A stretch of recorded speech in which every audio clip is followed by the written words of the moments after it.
Welcome back to another BizBite episode of the e-commerce Badassery podcast. I'm your host, Jessica Totillo Coster. Raise your hand. Well, unless you're driving or doing something else that requires both hands, but raise your hand if you've ever had that little red flag pop up in Shopify that says, "We think this order is fraud." What do? Do you just refund the purchase and not even bother with it, or do you risk the chargeback and ship it out? And if you've ever had a chargeback filed against you, you know what a pain in the ass it is to answer that chargeback, get all the documentation together. And then, of course, there's still no guarantee you'll win. It feels like it takes forever for them to get back to you, and you just sit there and wait to find out if you're ever going to get your money back. There's no one size fits all solution to this, but I'll walk you through how we used to deal with it at my last job and then give you a company that can take on some of the risk for you. And before we get into all of that, it's possible you've never dealt with this before or that you never will.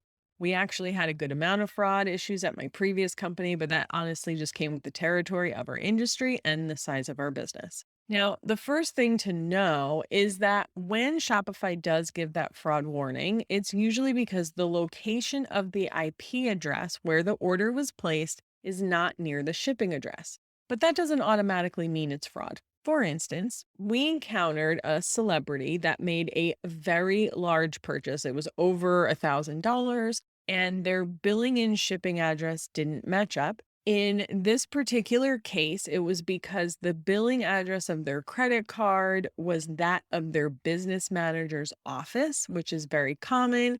And if I remember correctly, she was like traveling when she placed the order. It was a whole thing. We would also see this happen sometimes with those who lived out of the US and we did not ship internationally. But some people will have a US mail forwarding address so that they could buy from e-commerce companies that don't ship to other countries.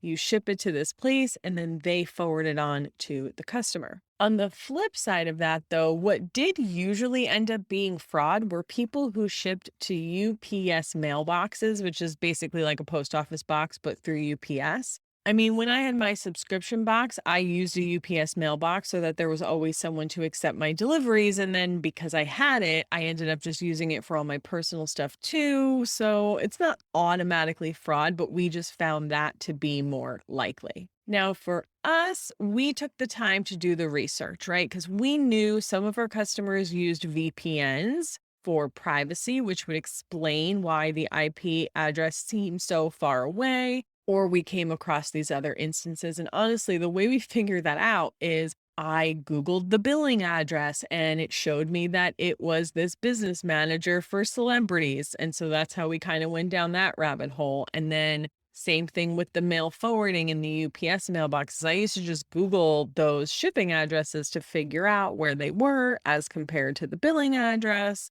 as if I didn't have anything else I needed to do. But that's a conversation for another day. In addition to the shipping addresses and the IP addresses, one of the first things I would look at is the feed of payment attempts, which you can see at the bottom of the order screen. And if I saw a lot of failed address, so that's the zip code or security code validation failures, then it's pretty safe to say that it's fraud. Of course, that's not always true. I've entered that stuff wrong before, but if you see like multiple attempts, it's probably worth a little bit more digging. Some fraudsters, I think, use like computer programs to try like a bunch of different number combinations. There's like all these things that can happen. Now, before I get into how I actually handled it, know that I am not a lawyer and I have no idea on the legality of any of this, especially as it relates to different states or countries. So please do your own due diligence before implementing this in your business.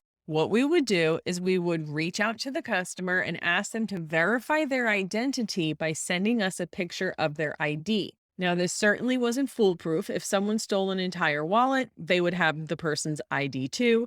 And unlike I've had Instagram and Facebook do to me, we didn't ask them to take a picture of themselves holding it. And when we did reach out to people, it went one of three ways.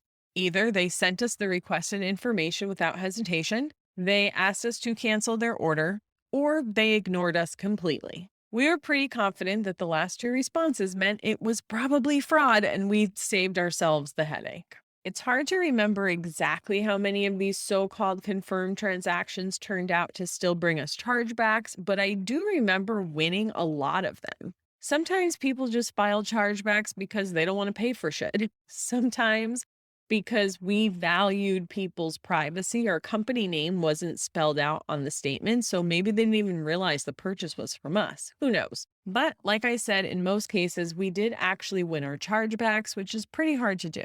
Now, there are some other things you can do to protect yourself, like require a signature at delivery. We did this automatically with purchases over a certain dollar amount, though it does cost extra. In a lot of cases, the chargeback isn't necessarily asking you to prove that the person who made the purchase was the owner of the card, but that you actually delivered the product in question. So if you have received chargebacks but didn't bother answering because you thought you wouldn't win, I say it's worth a shot. When it comes to fraud earlier in your business, you're only going to come across this periodically, and it's probably not a huge deal to do the research and do this all by yourself. But as you grow, you'll probably have increased fraud issues. And in that case, it might be worth it to invest in a tool like Riskified. Essentially, it's an app that will review the order in question and make a judgment call.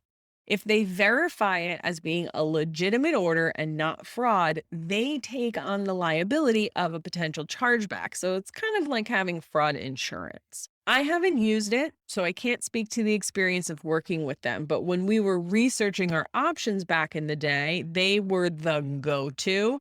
We just ended up not doing it, and we continued to manage it in-house. I'll stick a link in the show notes if you need to check them out. I would say, though, you really only need to worry about this if you're high volume and you're already seeing a lot of fraud and chargebacks and it's sucking up a ton of your time or heavily hitting your bottom line. Otherwise, you don't have to worry about this, but I love to share things with you no matter where you're at in your business journey so that when you do come across this problem, you're like, oh, you know what? Jessica told me about this thing. And that's a wrap on today's BizBite episode. Thank you so much for spending your time with me today, and I'll see you on the flip side.